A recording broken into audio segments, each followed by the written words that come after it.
Ramazonda ehtiyojmandlarga 1 million so'mdan moddiy yordam beriladi. Assalomu alaykum, kanalimizga xush kelibsiz. Kanalimizga mehmon bo'lsangiz, obuna bo'lishni unutmang. O'zbekistonda Ramazon oyi munosabati bilan ehtiyojmand aholiga moddiy yordam beriladi. Bu haqida Prezidentning 17-fevral kuni qabul qilgan Muborak Ramazon oyida ehtiyojmand aholini davlat tomonidan ijtimoiy qo'llab-quvvatlash choralari to'g'risidagi qarorda so'z bordi. Qarorga ko'ra quyidagi toifadagi shaxslarga 1 million so'mdan bir martalik moddiy yordam ko'rsatiladi. Ijtimoiy reyestrning davlat ta'minotidagi oila toifasidagi oilalarga, o'zgalar parvarishiga muhtoj bo'lgan yolg'iz yashovchi hamda yolg'iz keksalar va nogironligi bo'lgan shaxslarning reyestridagi fuqarolarga, yetim va ota-ona qaramog'idan mahrum bo'lgan bolalar yashayotgan oilalarga, ijtimoiy reyestrning kambag'al oila toifasidagi hamda mahalla yettiligi tomonidan shakllantirilgan qo'shimcha ro'yxatdagi ehtiyojmand oilalarga 500 ming so'mdan bir martalik moddiy yordam ko'rsatiladi. Ijtimoiy reyestrdagi oilalarning 6000 nafar bemor a'zolarini davolanishi va jarrohlik amaliyoti o'tkazish bilan bog'liq xarajatlari qoplab beriladi. 2026-yil 1-martga qadar ro'yxat asosida oilalarning ijtimoiy karta yoki bank plastik kartalariga bir martalik moddiy yordam o'tkazib beriladi. Eslatib o'tamiz, O'zbekistonda Ramazon oyida ehtiyojmand aholi uchun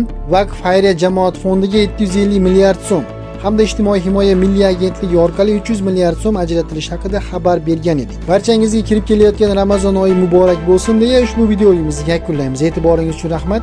Salomat bo'ling.